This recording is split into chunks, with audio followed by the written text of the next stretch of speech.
en dar mensajes. Y una de las cosas que le enseñamos a estos oradores es que hay distintas maneras de armar los discursos.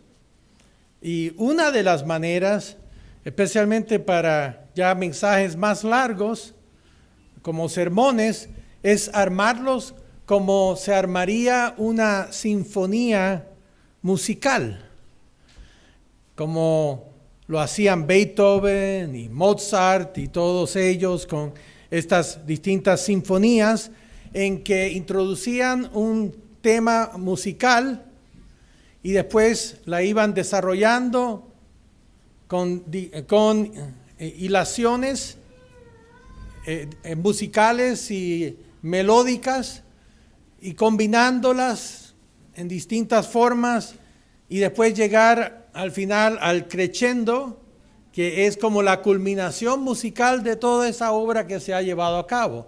Y así se puede hacer también con un sermón, como propongo hacerlo hoy día, con un tema que vamos a ir elaborando hasta llegar al crescendo, a la parte culminante al final.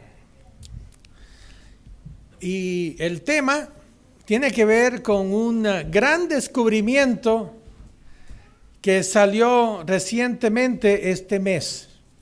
Un descubrimiento astronómico de primera categoría. Descubrieron acá en estos cerros de Tololo y todos los demás grandes telescopios que hay. Han estado los astrónomos por los últimos años y décadas, en realidad, formando un mapa cósmico del universo. Igual que tenemos un mapa mundo, que uno tiene aquí todos los continentes y ciudades y todo, han estado pacientemente armando el mapa cósmico del universo. Y según la revista americano científico que recibo, dicen que lo han podido aquí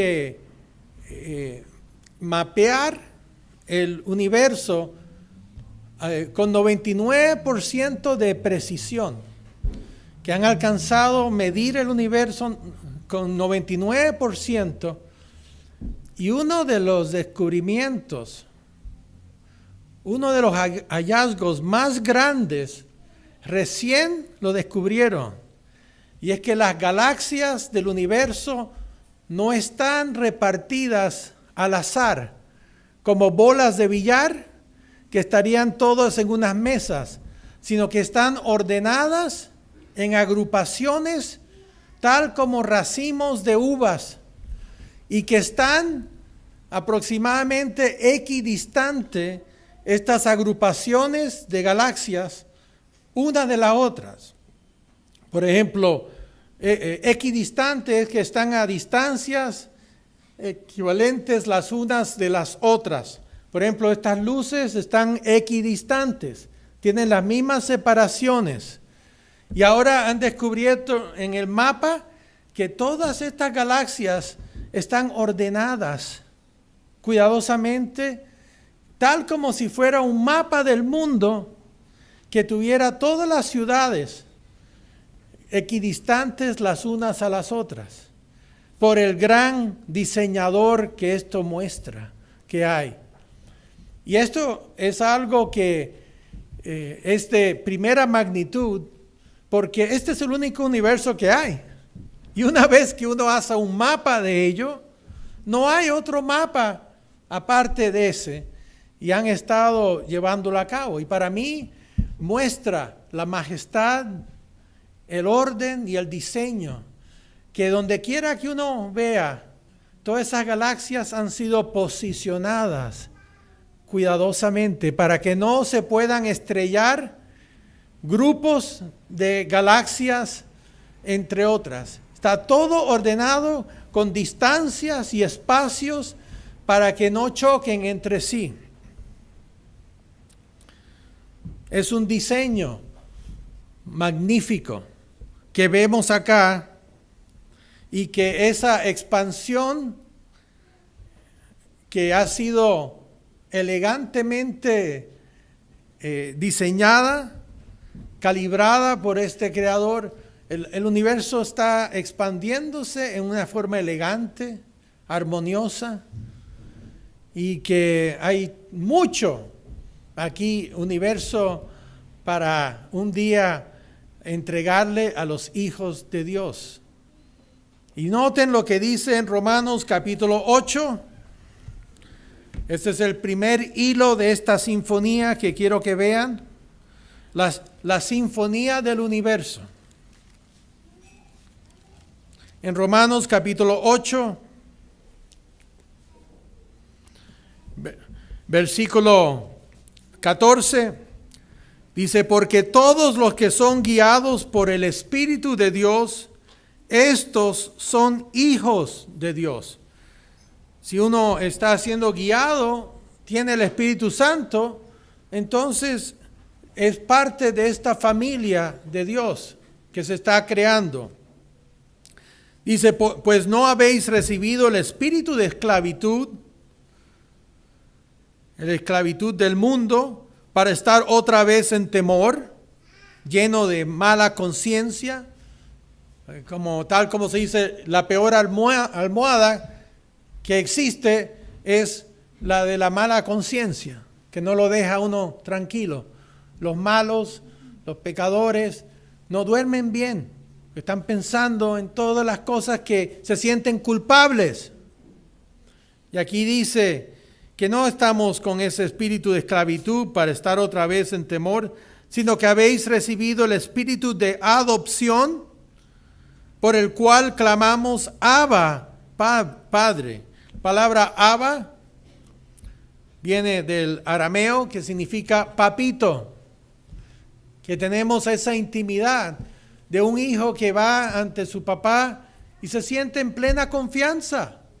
No tiene que pedir una audiencia, tal como ese famoso relato en los tiempos romanos, cuando un emperador había conquistado a una nación y había traído a todos esos vencidos soldados, reyes que había vencido, hicieron una procesión, un desfile a través de Roma. Y ahí estaba toda la gente en los lados alabando, y estaban todos los cautivos siendo llevados y los reyes cautivos. Y después se vio el emperador, y este niñito saltó de un balcón, bajó y estaba tratando de entrar por la calle donde estaba el desfile. Y el soldado romano le dijo, hola hijito, tú no puedes cruzar aquí, tú no puedes pasar, ahí está el emperador. Y el niñito dijo, bueno, ese puede ser el emperador tuyo, pero ese es mi papá. Y claro que lo dejaron ir. El niñito saltó en la carroza y anduvo con su papá. Bueno, esa es la intimidad que Dios quiere que tengamos con Él. Ese es mi papá. Y ese es mi hermano mayor. Y yo los puedo abrazar espiritualmente. Hay esa familiaridad. Y aquí dice que podemos decir, Abba, Padre. Dice el Espíritu mismo, el Espíritu de Dios, da testimonio a nuestro espíritu de que somos hijos de Dios. ¿Sabe? Yo no me atrevería a hacer eso ante un rey o no podía entrar a ver a Bill Gates de repente, no me dejarían.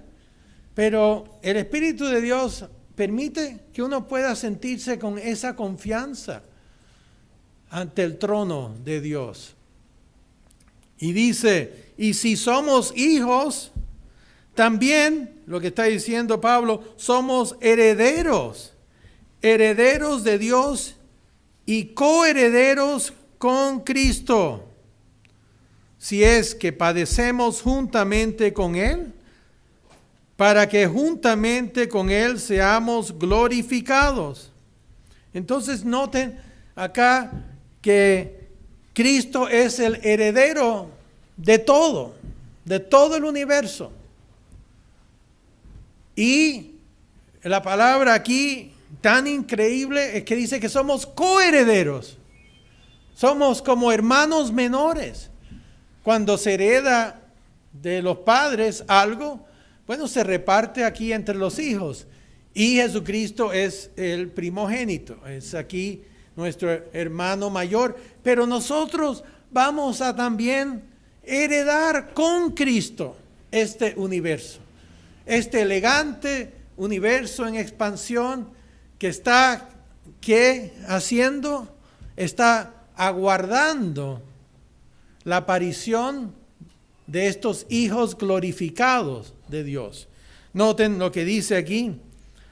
Pablo dice, mire, todo lo que uno sufre, todo lo que uno aguanta a veces, en un camino largo, a veces empedrado, hay piedras en el camino, baches en el camino, tentaciones en el camino, pero Pablo dijo, versículo 18, pues tengo por cierto, porque él quería ser heredero con Cristo, que las aflicciones del tiempo presente no son comparables con la gloria venidera que en nosotros ha de manifestarse.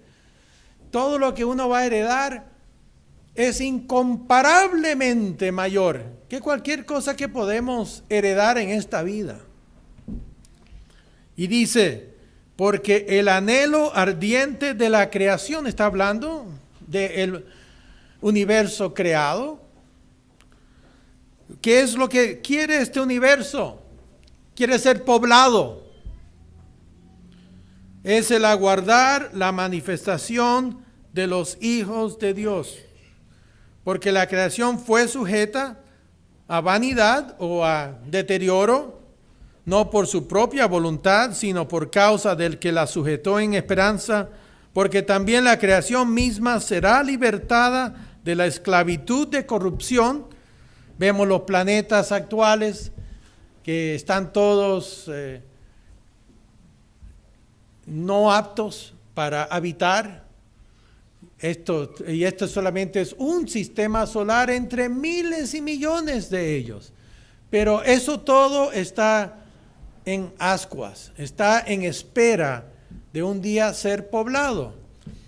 ¿Qué son estos sistemas solares? ¿De qué consisten las galaxias? Las galaxias consisten en soles que son gigantescos o gigantescas ampolletas de luz y calor. Eso no es para habitar. Ese es el sistema de calefacción y de luz para esos planetas que sí van a ser habitables. Y que Dios ya creó todo estos bienes raíces. Pero el hombre no está listo. ¿Qué haría el hombre si recibiera eso? Estaríamos peleando en batallas entre planetas. No estamos listos para heredar eso, pero sí lo estamos en el futuro. ¿Y qué tiene que ver esto con los panes sin levadura? Y lo que hemos estado aprendiendo de estos panes sin levadura es que Dios está en un proceso de deleudar el universo del pecado. Él está en un proceso de remover la levadura, el pecado de este universo. Eso significa Satanás y sus ángeles, significa los pecados que hay en esta tierra. Él está en un proceso de ir eliminando toda esta levadura espiritual, este pecado espiritual. Es un proceso para que esté limpio el universo un día de pecado y que entonces sí se puede entregar a los santos lo que es el gobierno de Dios sobre todo este vasto universo. Pero Dios lo está haciendo de a poco y comienza con lo más humilde, no con lo más exaltado e importante. Empieza con la semillita de mostaza, como dijo Cristo, que así es como es el reino de Dios. Y así vemos que comienza con un pueblito, que son aquí Abraham y su descendencia, que sería el pueblo de Israel, pero él quería purificarlos, deleudarlos, del pecado que los rodeaba y que los contaminaba a ellos mismos.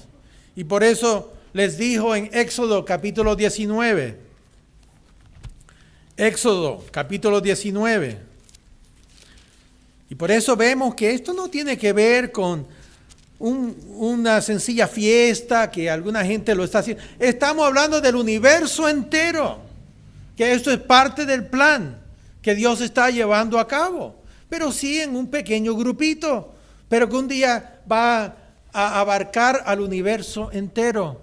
Los efectos del pecado serán removidos del universo entero.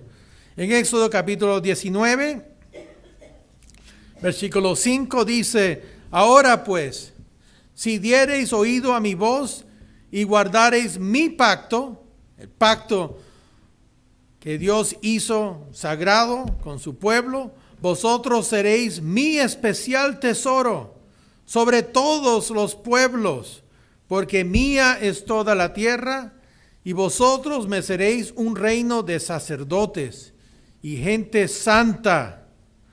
Ese es el propósito. Empezó a deleudar la tierra con este pueblo que debía dar un ejemplo y una luz al resto. En Deuteronomio capítulo 7, versículo 6, les recordó que los llamó no porque eran tan importantes, tan privilegiados. No, Deuteronomio capítulo 7, versículo 6, eran el pueblo más insignificante. Dice Deuteronomio 7, versículo 6, dice: porque tú eres pueblo santo para el Eterno tu Dios. El Eterno tu Dios te ha escogido para hacerle un pueblo especial, separado, más que todos los pueblos que están sobre la tierra.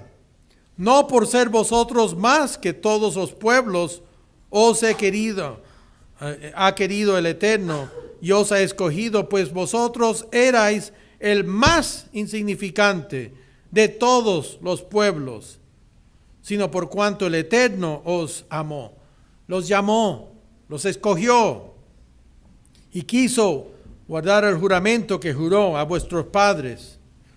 Os ha sacado el Eterno con mano poderosa y os ha rescatado de servidumbre de la mano de Faraón, rey de Egipto. Y Dios habla de que era el pueblo más insignificante. Y en el Nuevo Testamento, en la iglesia, usa el mismo patrón. No está llamando a las personas capaces y ricas y poderosas, personas comunes y corrientes, con problemas, con todo tipo de dificultades. Y sin embargo dice, este es el pueblo, igual que lo hice en Israel, con el más pequeño entre ellos.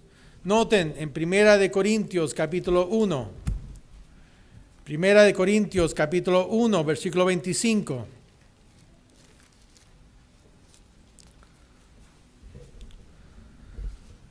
Hablando de la iglesia, dice versículo 25, porque lo insensato de Dios es más sabio que los hombres, y lo débil de Dios es más fuerte que los hombres.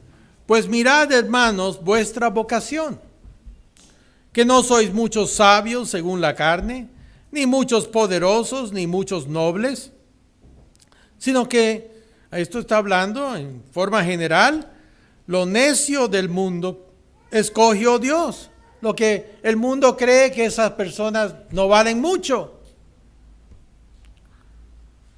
Dice, y lo débil del mundo, débil económicamente, débil en cuanto a influencia.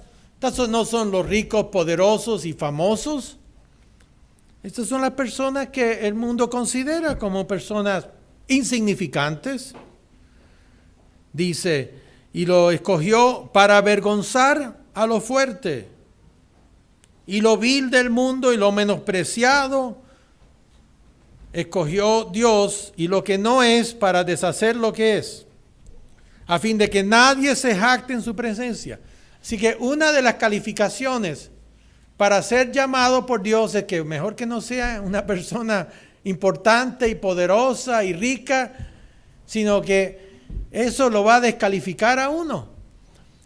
Si Dios no me hubiera sacado de mis circunstancias, que yo vine de una familia próspera en Cuba y teníamos prácticamente lo mejor que había en ese entonces. Había un country club, teníamos choferes, teníamos amas de casa.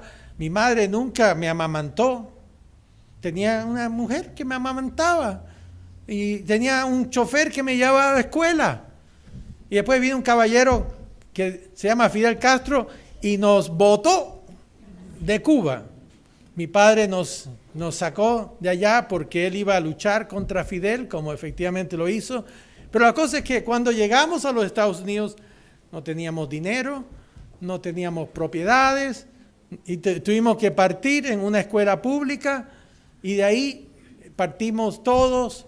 Mi padre después regresó y empezamos una vida común y corriente. Pero si hubiera estado en Cuba con todo ese sistema, yo estoy seguro que Dios no me hubiera llamado a mí.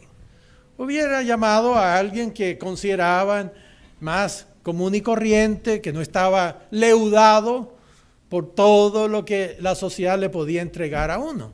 Entonces, eso fue lo mejor que me podía haber pasado. Haberme quitado todo eso para que podía ser llamado algún día y que iba a estar humilde, iba a estar sintiendo que no era importante, no tenía nada destacable. Y así es como, si ustedes ven en los casos, Dios no ha llamado a los ricos y poderosos. Yo me acuerdo que acá en Chile, cuando teníamos las conferencias y todo, conocí a un senador chileno que era de una familia del barrio alto, un hombre que venía de una familia muy rica. Él era abogado, trabajaba para los bancos, había sido senador, un hombre que conoció la verdad de Dios y que fue muy fiel, diezmando, y fue conociendo. Me invitó a su casa, ahí también lleno de criadas y toda la vida muy cómoda. Y él quería ser parte de la iglesia, pero no podía guardar el sábado como correspondía. Y también cuando vino una vez a visitarnos en Miguel León Prado, lo vi una vez sentado y obvio que estaba feliz, pero sabe que él no se sintió cómodo con este tipo de personas alrededor de él. Él estaba acostumbrado a otro grupo y yo vi que se sintió incómodo, se sintió un poco avergonzado y nunca volvió. Y después un día me dijo: don Mario, no puedo entrar en la iglesia porque el mundo me tiene como un pulpo que me está con tentáculos y cada vez que arranco uno me agarra otro tentáculo. Así que por fin el pulpo del mundo lo jaló y volvió al mundo. Entonces, aquí vemos que dice que lo vil del mundo y lo menospreciado escogió Dios. Y lo que no es, en cuanto a importancia, para deshacer lo que es, a fin de que nadie se jacte en su presencia, porque Dios no va a tener a nadie que dijo: pues Dios me escogió a mí porque yo soy tan inteligente, yo soy tan poderoso y soy tan capaz y por eso me escogió. Porque eso sería llenarse de levadura, hincharse. Y si uno no tiene mucho, no tiene de qué jactarse. Y por lo menos eso es una bendición. Cuidado cuando uno tiene mucho, ¿para qué es jactarse?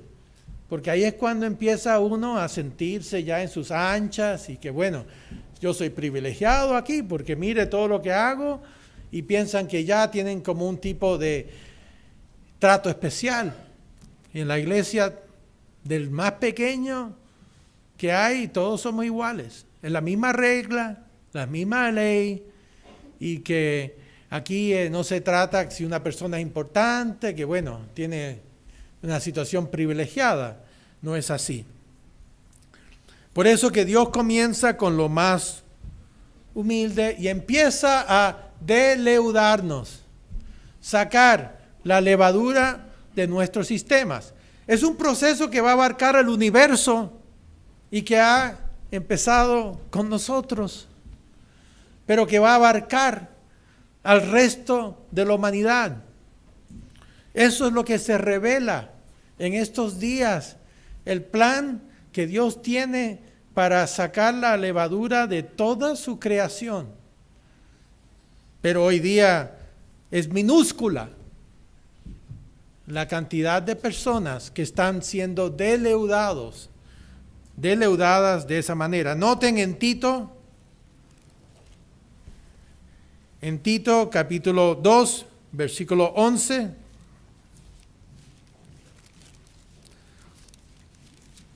Tito capítulo 2, versículo 11, dice, porque la gracia de Dios, acuérdense, la gracia es el favor que Dios extiende a los que Él ha escogido y que se han arrepentido ante Él, reciben ese favor, reciben ese perdón inmerecido, porque la gracia de Dios se ha manifestado para salvación a todos los hombres, enseñándoos que, este es el proceso de leudamiento, renunciando a la impiedad y a los deseos mundanos, vivamos en este siglo sobria, justa y piadosamente.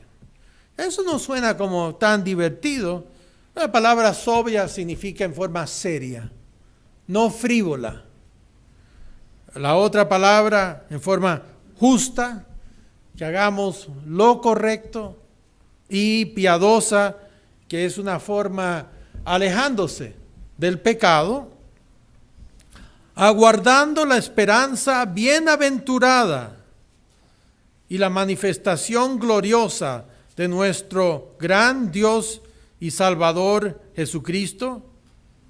Note aquí que se menciona a Jesucristo como nuestro gran Dios, porque hay gente que dice que Cristo no es Dios en la carne, que no vino acá, y que hay gente que solamente creen que Dios Padre es el Santo.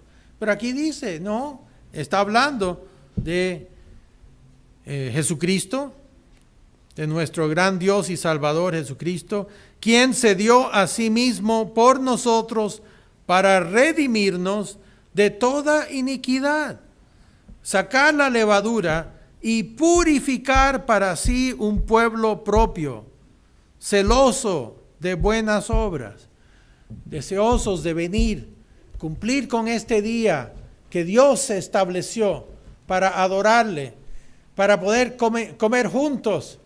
Cuando están ahí trabajando en la cocina, esos son obras celosas, porque están sirviendo a Dios, porque Él nos está invitando.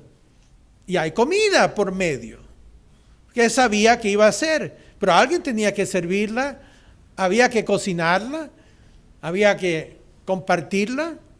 Entonces esas son buenas obras que a Dios le agrada. ¿Qué me dicen si una persona dice, bueno, en vez de ir aquí el día lunes a esta fiesta santa, no, yo voy a ir y ayudar aquí a unos pobres a la vuelta de la esquina, voy a repartir? Eso no es lo que Dios dice que debemos hacer. Pueden ser buenas obras ante los hombres, pero no es lo que corresponde. Dios dice, tienes otros días para hacer eso. Quiero que hagas buenas obras hacia los pobres y todo, pero primero haz las cosas que yo te pido.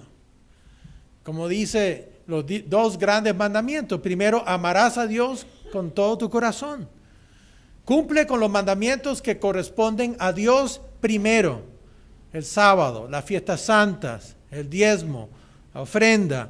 Cumplan eso primero y después amarás a tu prójimo como a ti mismo.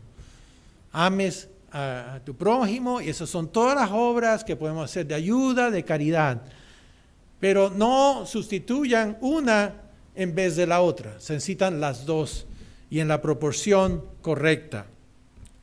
Por eso aquí nos dice que este es un pueblo celoso de buenas obras. Y Dios está en un proceso de limpiar primero a la tierra de toda la injusticia y el pecado. Pero hasta que no venga Cristo, la tierra va a quedar en su gran mayoría leudada. Y por eso va a venir un castigo sobre este mundo. Porque Dios está viendo que se están multiplicando los pecados. En las escuelas a veces, cuando van de viaje, lo hacen también en las líneas aéreas, que tienen el aparatito, que no me acuerdo en español cómo se llama, el clicker, que uno va contando a las personas. ¿Se acuerdan cómo se llama ese? Tipo, un contador. Bueno, hay un contador arriba que va contando los pecados y la cantidad y frecuencia. Y antes se podía decir que estaba moviéndose más como el reloj, la mano aquí de los segundos. Ahora está como ventilador. Se están multiplicando los pecados ante Dios. Y como nos dice aquí en Segunda de Pedro, capítulo 3,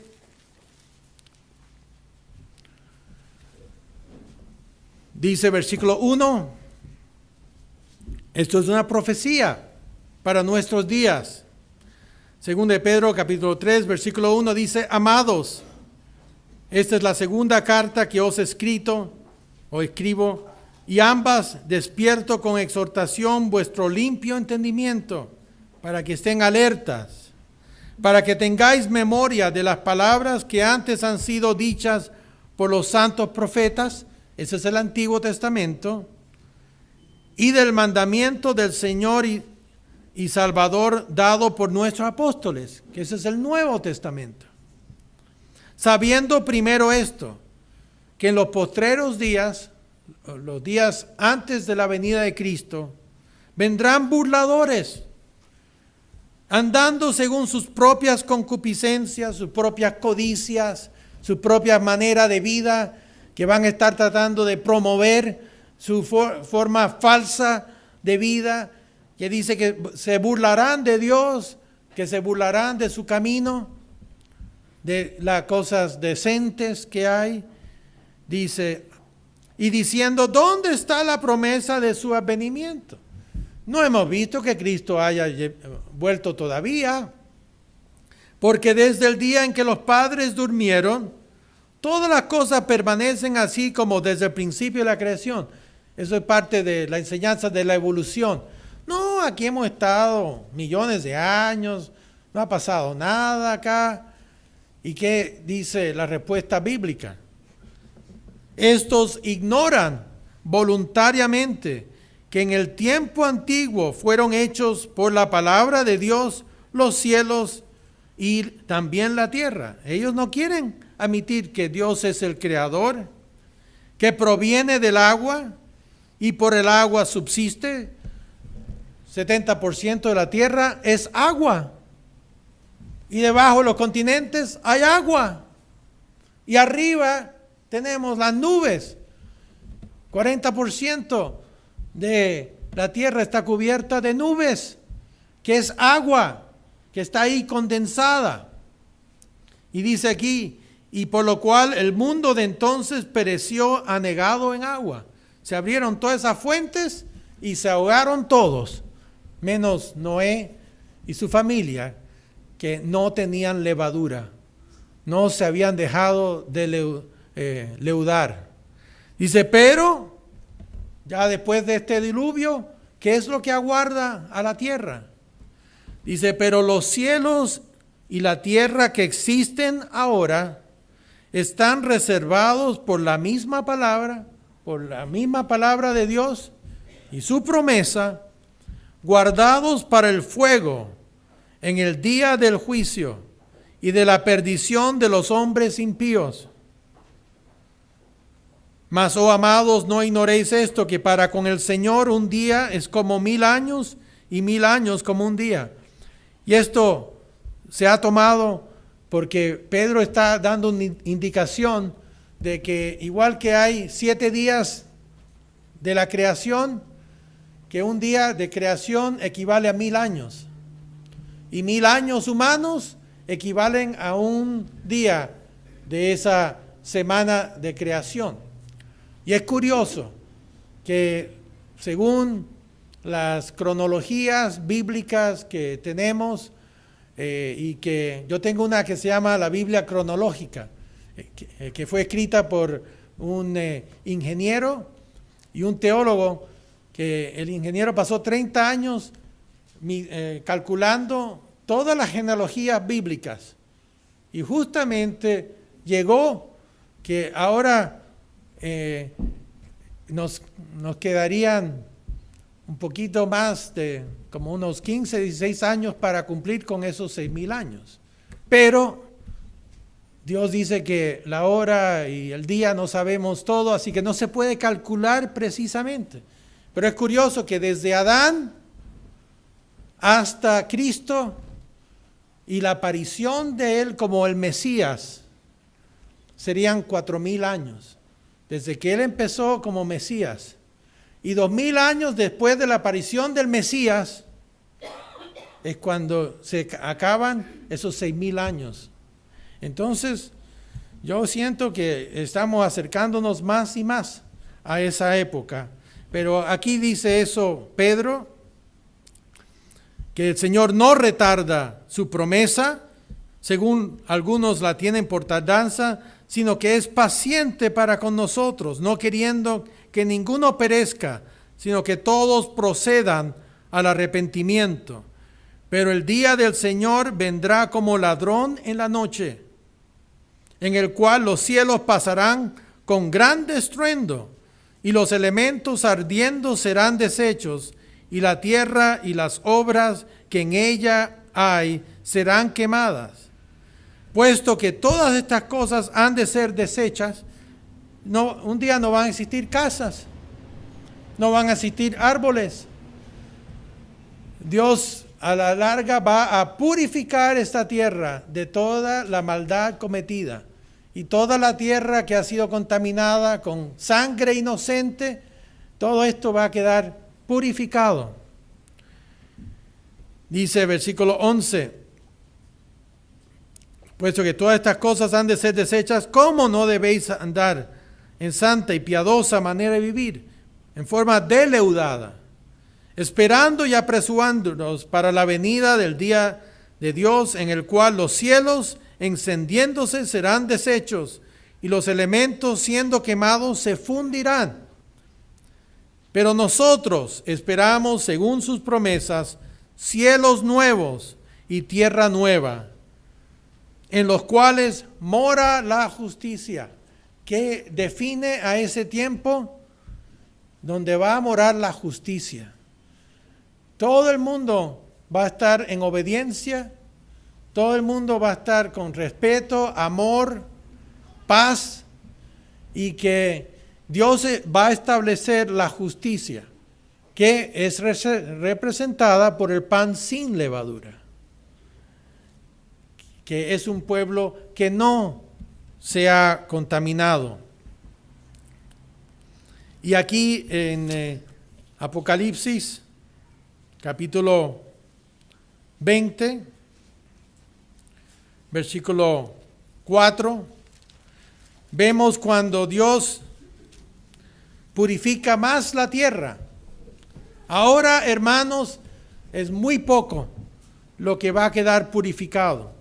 Pero quería decir 19, Apocalipsis No, estoy mal. Apocalipsis 20, estaba bien, versículo 4. Sí, me confundí un momento. Apocalipsis 20, versículo 4 dice, y vi tronos, y se sentaron sobre ellos los que recibieron facultad de juzgar, y vi las almas de los decapitados por causa del testimonio de Jesús y por la palabra de Dios, los que no habían adorado a la bestia ni a su imagen, y que no recibieron la marca en sus frentes ni en sus manos, y vivieron y reinaron con Cristo 1000 años. Bueno, ahí sí que se va a depurar la gente en ese entonces. Satanás ya no va a estar ahí, que es el agente mayor para cometer pecados, es el que infunde en la gente y trata de influir para que pequen más. Entonces ya en el milenio vamos a tener un periodo donde la gran mayoría de las personas van a estar ya limpiadas de esa levadura.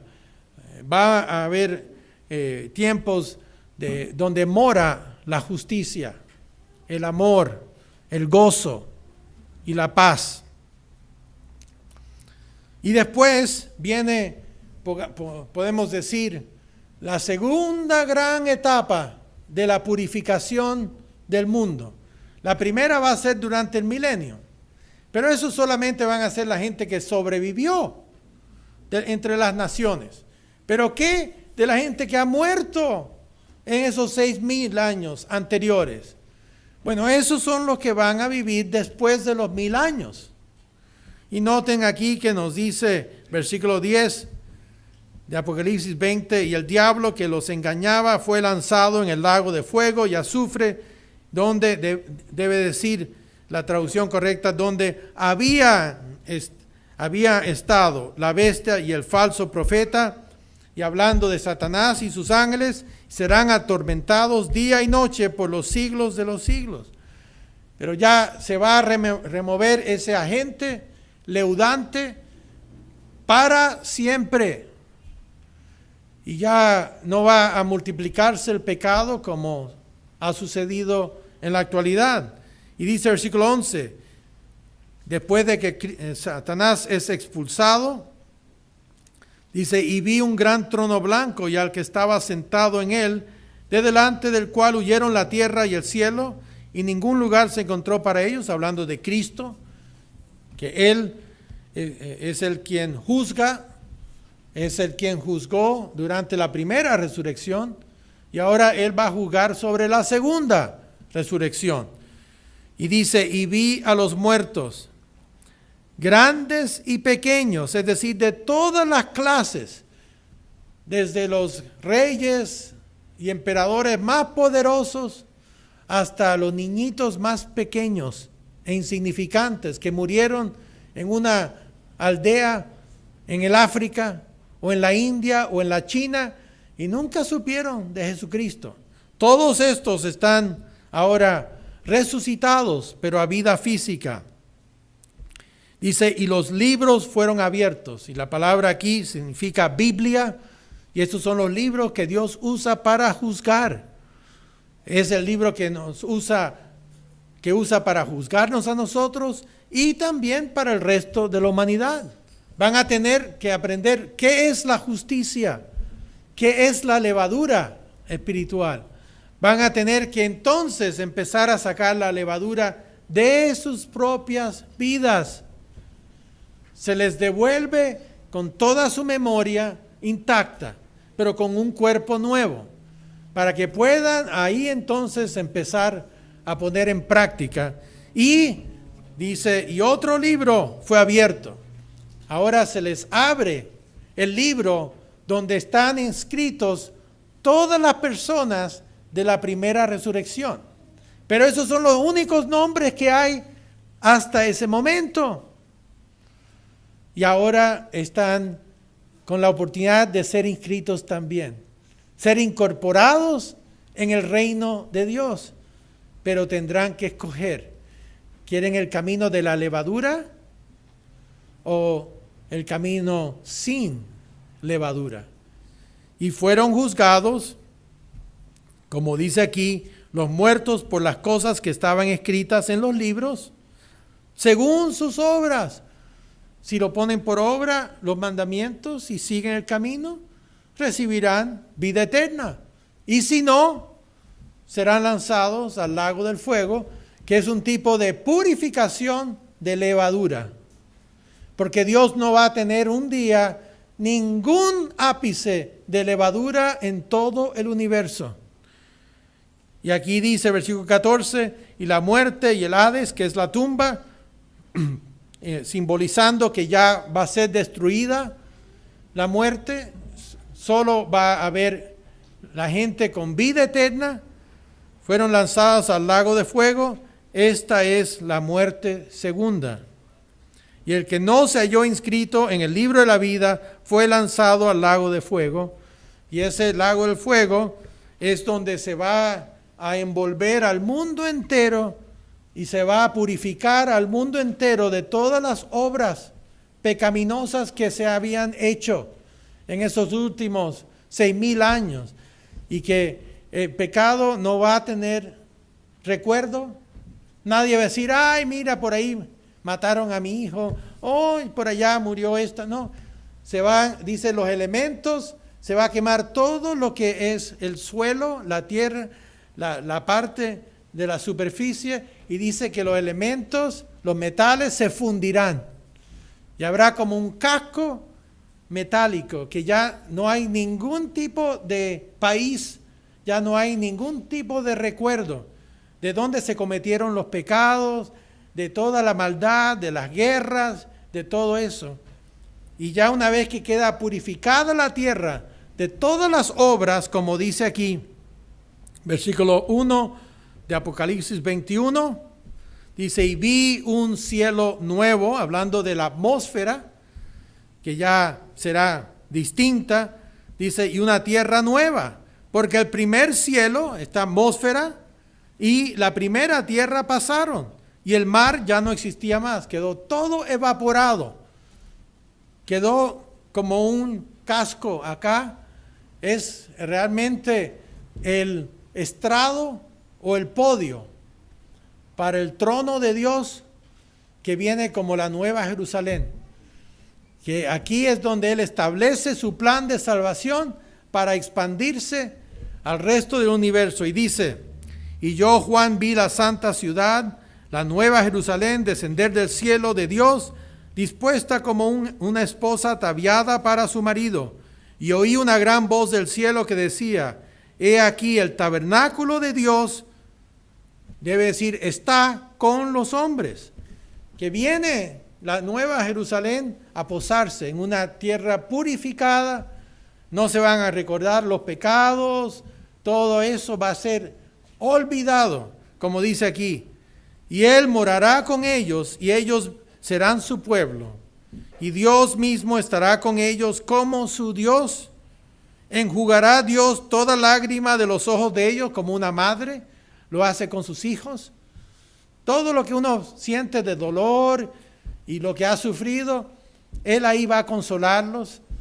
Pero es tan grandioso lo que viene que nadie va a recordar ese pasado. Y ya no habrá muerte, ni habrá más llanto, ni clamor, ni dolor, porque las primeras cosas pasaron. Las cosas físicas, el cuerpo físico, la naturaleza humana, física, todo eso será una cosa del pasado. Y Él, que estaba sentado en el trono, hablando de Dios Padre, dijo, he aquí yo hago nuevas todas las cosas. Empiezo un nuevo mundo con una nueva familia espiritual. Ya ahora sí puedo enviarlos a que hereden el universo. Y dice, y ya no habrá muerte, ni habrá más llanto, ni clamor, ni dolor, porque las primeras cosas pasaron. Ahora estamos viviendo las primeras cosas. Un mundo de pecado, un cuerpo de pecado que un día tiene que morir, tiene que ser transformado. Dice, y el que estaba sentado en el trono dijo, he aquí yo hago nuevas todas las cosas. y me dijo, escribe porque estas palabras son fieles y verdaderas. Y me dijo, hecho está, yo soy el alfa y la omega, principio y el fin. Al que tuviere sed, yo le daré gratuitamente de la fuente del agua de la vida. El que venciere, heredará todas las cosas, refiriéndose al universo entero. Y yo seré su Dios y él será mi hijo. Pero dice, todo lo cobarde, incrédulo, todo lo que es leudado, todo eso no va a tener parte en su reino. Entonces, ¿cómo estamos? ¿Nos estamos deleudando o nos estamos dejando leudar? ¿Cuál es la dirección de nuestras vidas? ¿Vamos hacia menos pecado o hacia más pecado? ¿Cuál es la dirección? Porque eso va a determinar qué tanto va a estar Dios con nosotros. ¿Y hacia dónde nos dirigimos? ¿Hacia ese reino que queremos? Porque ahora es cuando tenemos la oportunidad de sacar la levadura. Ya cuando seamos transformados, ya esa etapa será distinta. Por eso es tan importante lo que hacemos en esta vida. Hay una sola que Dios nos entregó. Y hay un solo juicio que vamos todos a ser juzgados. ¿Cómo terminamos este camino de vida? Por eso, recuerden como en esa sinfonía que Dios está llevando a cabo este universo, empieza chiquitito y va a abarcar todo un día que aprenderán lo que significa sacar la levadura de nuestras vidas.